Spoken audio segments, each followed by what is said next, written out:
Mga kapuso, karong buntaga atong sayron ang istorya sa usa ka pamilya gikan sa Marawi City kung asa silang tanan pulos mga theater actors.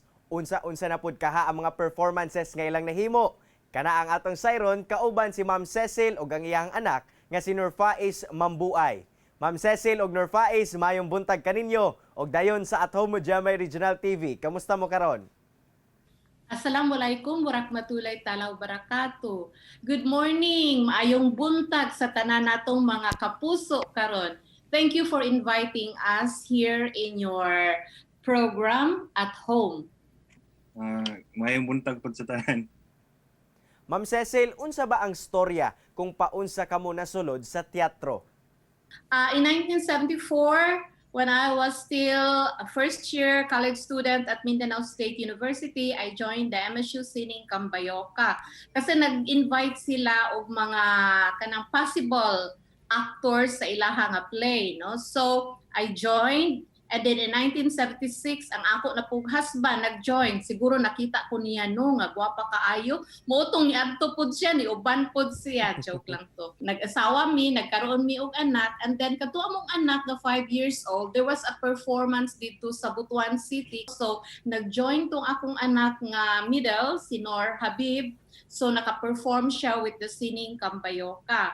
And then sa 2002, ang akong anak na pud nga babae, no, nag-join siya sa Sining Cambayoca together with her to-be husband, no. Dili pa to sila uyab kaniadto. And then sa 2013, kadto na pong akong kinamanghuran nga anak ang nag-join. Kini si Nurfaiz, dinha na gyud siya sa Cambayoca from beginning to nakagraduate siya. So siya tong full-fledged nga Cambayoca. Ako karon member gihapon ko sa Sining Cambayoca, pero dito na ko sa parang advisor na lang ko nila, no. Usa ko dito sa taga Dumala sa Cambayoca karon.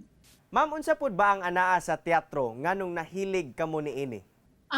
Kaniadto manggong unang panahon, wala pa manggod ning mga kuano, kining mga technology.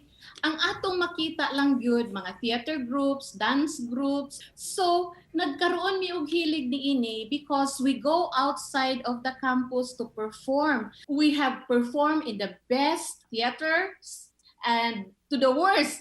Kasi usahay dito mi sa Cockpit Arena, usahay dito mi sa Merkado. We find fulfillment in going to these places. Maayo ang feeling when you give your audience happiness by watching you perform. Sir Nurfaiz, sa imuhang tanaw, sir, imuhang ginikanan ba ang naka-impluwensya gayud nimo nga mahimo sab nga theater actor? Sila dyan siguro ang naka-influence sa amo. Ginauban mi nila ito mga bata pa mi. Gadto mi sa theater, uban sila, ginapatanaw mi. In a way siguro na inspire siguro ming tanan na mo. Appeal siguro mi ani in a certain time sa among life. Sir, makonsidera pud ba nimo nga nahimo ng bonding moment sa inyong pamilya ang pagteatro? Usay man ko duban ako sila kadtong international tour namo, uban ako si mama, kadtong sa Cotabato dadto pud mi nagkita sa akong igsoon usahay. Sa among mga tours dad magkita mi sa lain-laing lugar, usay uban namo sila sa tour. Ma'am Cecil, unsa pud ba kasagara ang tema o mga mensahe sa inyong mga performances? Ang amo ang gibasihan sa among mga plays, mga folktales, mga legends, mga epic. So dinha among giusahay, stylize namo, among gidugangan og mga social commentaries, no, para naman katong mga tao karon makarelate sa amo ang play. Ma'am, sa mga ubay-ubay na performances nga imong nahimo all through the years, unsa ba nga performance ang maingon nimo nga memorable alang kanimo?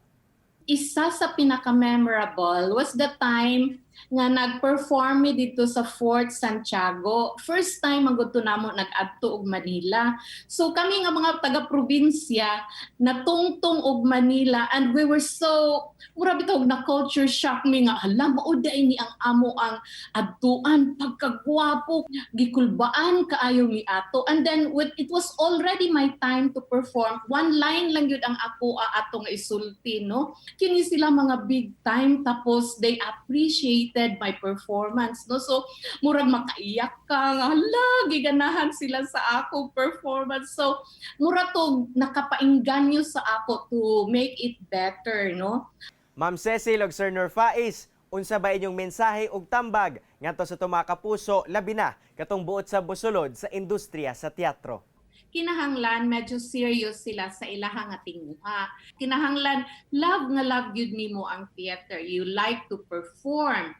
So kadtong mga parents nga ang ilang anak na inclination to theater, let them, no? Kasi ang theater makapahatag sa atong mga anak og confidence sa ilahang nga kaugalingon. Kung masulti sa ganahan mo sulod or na interest mo sulod, siguro try sa ninyo tanaw sa mga theater plays, tapos dayon i-feel ninyo kung ganahan ba mo musulod sa anang grupo. Daghang salamat Ma'am Cecil ug Sir Norfais Mambuay sa inyong oras nga gihatag sa At Home with GMA Regional TV ug amping kanunay. Kini ang At Home with GMA Regional TV.